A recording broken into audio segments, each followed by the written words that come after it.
My name is Tom Jackson. I'm a mechanical engineer by trade. I've been doing data center design and construction for 23 years. I work at a company here headquartered downtown Minneapolis called Dunham. And I'm also the president of the Minnesota chapter of AFCOM. So AFCOM is a national international organization of 3,000 members that get together, talk about data centers, talk about data center trends, where we're going, different technologies, how do we continue to improve.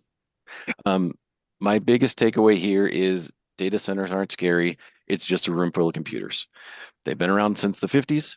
Um, this isn't today's data center. We don't smoke pipes and have sweet haircuts anymore, but it's just a room full of computers, right? Every data center we talk through, whether it's hyperscale, whether it's edge, and all these other terms we're throwing out there, it's a room full of computers. Um, we treat them differently. There's other things we can do around them and the size and scale and all of that, but it's just a room full of computers. Um, One of the biggest things I think is when I give presentations like this to high school students and college students, I say, who's used a data center today? And nobody raises their hand. But if you've picked up your phone and done anything, if you've watched TV, if you've gone to the grocery store and used a credit card anywhere, you've used a data center.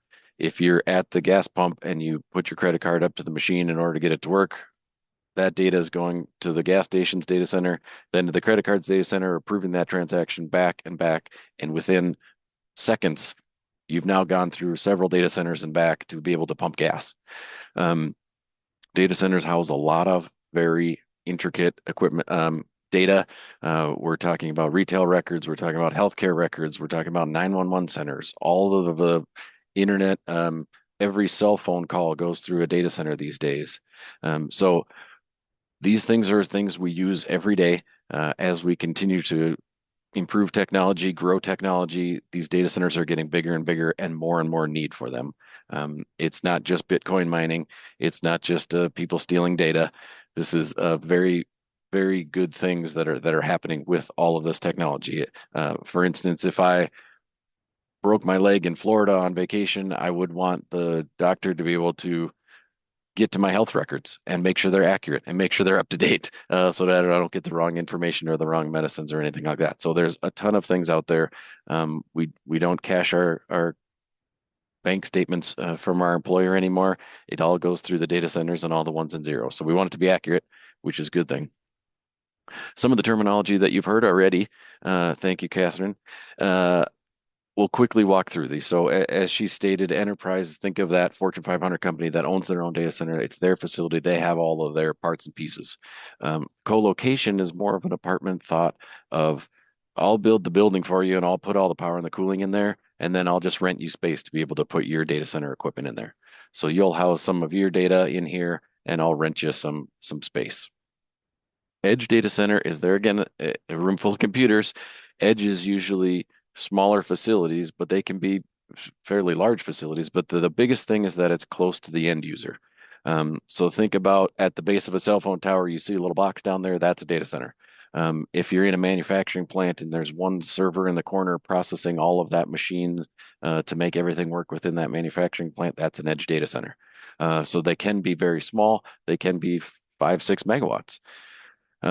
Hyperscale is the big one, and they've been getting more and more hyper over the last several years. There again, it's a room full of computers, but it's usually a purpose-built data center for a customer.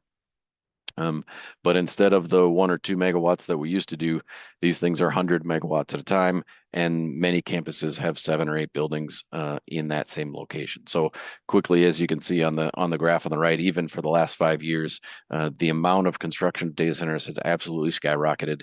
5, 6 gigawatts of new construction of data centers. So the thought being, where is this going? Why is this happening?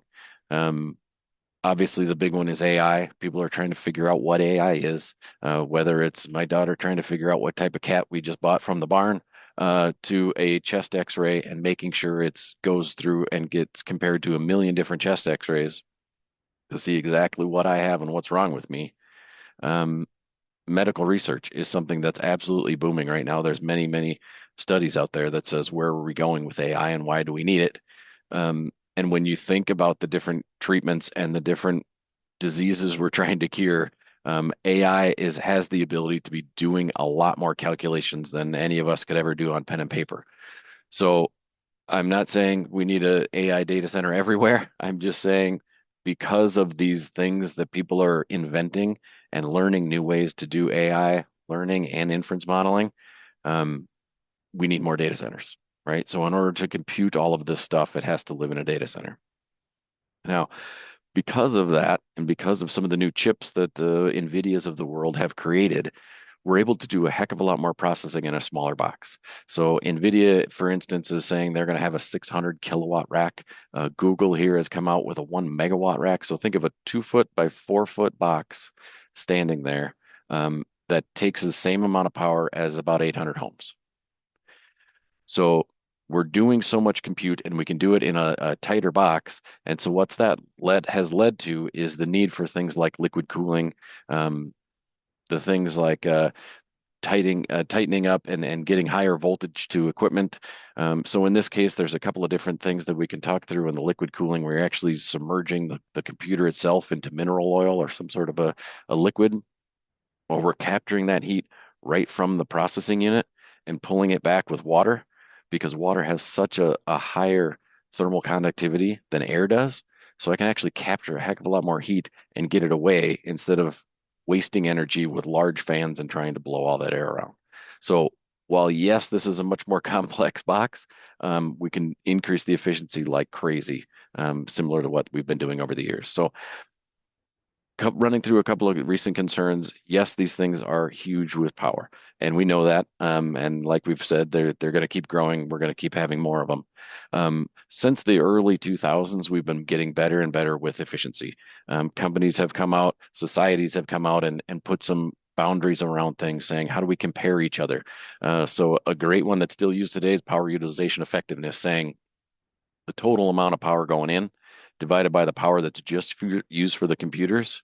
We want that to be as close to one as possible, right? We want to make these things very, very efficient. We do that with free cooling. We do that with more efficient equipment, better transformers electrically. So as an industry, we've really done a lot of energy efficiency improvements. Several years ago, we've increased the temperatures. So instead of providing 55-degree air, I can now provide 75-degree air. So I don't need to cool it as much, right? So that saves us a heck of a lot more energy, not only from a sustainability side, but from an energy bill side. Nobody wants to pay a high energy bill. Water is a big one that we'll definitely talk about today, and we need to talk about. Um, Data centers use water for toilets and irrigation and all those kinds of things. The biggest water user right now and why it's been in the news so much is there's two main types of cooling. One uses water, one uses absolutely zero water on an ongoing basis. So evaporative cooling, as you can see in the top picture here, is those big cooling towers outside that you see on many, many commercial buildings. As you're rejecting heat, it's actually the water is in touch with the outside air, so you're getting evaporation. So what you're seeing there is water vapor coming off, and so I'm losing water, which means I need to pump water into that system to keep it full. On the other side of things, we can do a closed loop system where instead of that water going outside and touching the air, it's going outside through some coils, just like your air conditioner at home, and coming back to the building so I don't lose any water. So once you've filled up the water in that piping, it's going outside, coming back, and we're not losing the water. So when the rumor gets out there that says every data center uses a ton of water, it's absolutely not true. Probably 98% of the data centers we've been doing in the last 6, 7 years have used closed loop systems. Most of the time, it's because the local community doesn't have the water. And I always tell communities, if you don't have the water, say you don't have the water. There's other ways we can do this. We don't need to invent some sort of thing or say no data centers can ever go here. Um, the reason developers and owners are coming in wanting the water is because it's a more efficient solution. So if we can use that evaporative cooling, if we had unlimited resources with water, we would do it that way. But absolutely, there are hundreds of technologies we can use that don't use any makeup water on an ongoing basis. Just a couple of quick comparisons, just because it's hard sometimes to wrap our heads around things. Single star car wash is almost 1 million gallons a year after they're reclaiming it as well. An acre of corn, it takes a lot of water. This is from USDA, so I get it that the numbers are always different, and I'm sure this is some sort of a annuals status or an average across the whole country, but we use a lot of water to irrigate things. We use a lot of water in bottling plants. So while data centers for some reason are getting singled out as a high water user, there are lots and lots of high water users out there. But I want to make sure that everybody knows that we don't need to use the ongoing water for any data center of any scale. Noise is a big one. Obviously, with the more setbacks we can get from the building to the property line, as the data center goes in, it must meet your noise criteria for decibel levels at the boundary line anyway. But what we're seeing is that with a lot of these fans from the cooling equipment itself, sometimes there's a low hum in a couple of these frequencies. So there's definitely things we can engineer in there to put a box around a box with simple sound attenuation that doesn't use any power at all. And we can really negate those sounds. I'm doing one right now in downtown Des Moines where we have two condo buildings right next to it. So we're putting this box around the box so that you're not hearing that equipment at all. Traffic is always one with these humongous buildings. People get worried about traffic coming in and out every day. The traffic after the building's built should be very minimal. Obviously, we'll have some great jobs we'll talk about. But the biggest thing is construction traffic. So these buildings these days are so large that we have about 1,000 contractors working on each building. So, what communities definitely need to go through and ask those questions of what is your construction planning? How many additional routes are you coming in and out of your site? Making sure you're routing away from our residents, not screwing up our downtown areas, because it is a big one. Now, it's going to be a year or two. I get that as well, but definitely something to be thoughtful of. Jobs, everybody says data centers have zero jobs. And I get that once the building is built, there's not 1,000 people working in there. And most of these smaller communities that data centers go into can't support 1,000 people working in there. But the jobs that are there after the construction, which are fantastic jobs in themselves, they're highly skilled IT jobs, right? They're networking, plugging in and out racks. They're changing out server equipment. They're changing out software. They're changing out hardware. A lot of these data centers, the servers and the computers are only used for 3 or 4 years, and then they're replaced or they're upgraded. So there's a ton of fantastic jobs like that. And then there's trades jobs, the generators, the chillers, the UPS, all of those parts and pieces mechanically and electrically that support this have to be maintained. Manual labor that's going in quarterly to maintain these things, change the oil, do the this, do the that. Fantastic jobs from not only the people at the facility, but also the local communities, trades forces and subcontractors. I know I'm running up on time, Ben. Yeah, I am watching it this time. So just recently, some of the challenges that everybody's doing is speed to market. So that's why these projects feel very rushed. The owners are definitely trying to get these buildings built because the need is there. Everybody's jumping into this gold rush. Everybody's jumping on the AI bandwagon, trying to build it as fast as we can so that they can start using it as quick as we can. Now, what people aren't trying to do is bypass all of Catherine's environmental reviews. We definitely don't want to do that. So if there are people doing that, I'll stand beside everybody saying stop doing that. But these companies are trying to build as many as they can all across the country, and because of that, we're building so much. We can't get equipment sometimes. Sometimes it's 2 years to get a generator, where before it could be a couple of months because we had a couple of sitting around. So it's really done a lot to the construction industry as a whole for getting parts and pieces, for getting trades laborers, and for getting maintenance staff. Modularity, future proofing. What does this thing look like in a couple of years? I think the biggest thing some people say is, if I build this giant facility, is it going to go away? And my question is always, is the internet going to go away? This internet thing's been sticking around for a while. It's going to keep going. We're in the AI age now, so things are going to be different going forward. People are just learning how to use it more.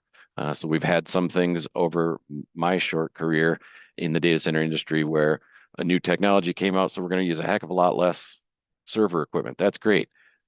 But then we just kept using more and more and more of it, right? Moore's law says we're going to just keep using it. So while there will be technology that changes things and makes it smaller or makes it faster, we're going to continue more ways to do it and learn more things and use a heck of a lot more of it, which there again makes that power concern. So over the last 5 or 10 years, 5 or 7 years, maybe a lot of these hyperscale owners have been talking about nuclear powered reactors. SMR is a term that's been thrown around the industry for several years here now, where people are saying, okay, What if I put a nuclear powered plant and I just build my own city around it of data centers? So people are thinking differently, and that's because these things are so large because we're doing so much processing that they know that we're going to run out of power. So there's things like natural gas fuel cells, natural gas generators, small modular reactors, microgrids. We're doing a lot of those fun things. So there again, the takeaway is please reach out. A group like AFCOM, I'm a volunteer board member. We have 350 Minnesota AFCOM members that love talking data centers like I do. So please reach out with questions. Please ask us, how do we do things better? We as an industry want to continue to grow, to continue to get more energy efficient. But these data centers are coming and they're coming somewhere. So they're a huge taxpayer. They provide these great jobs. All of the concerns we kind of talked through are definitely manageable with great engineering solutions and local support to do things right for the community, which we'll talk about later today, which is fantastic. Um, but just from an overall scheme, I'm doing a data center just south of Dallas right now, and in talking to the mayor, he said they're trying to bring in data centers into their communities so that their residents don't pay any more property tax. So just to give you a size and scale of these facilities, they're large and large and large, but they are very great taxpayers. And once they're in and they're done correctly, they give back to communities. So please reach out to me. I'd love to connect on LinkedIn or email or phone or anything else. I want to just talk about what data centers are and what they aren't, so that we're all going the same direction. So thank you for the time.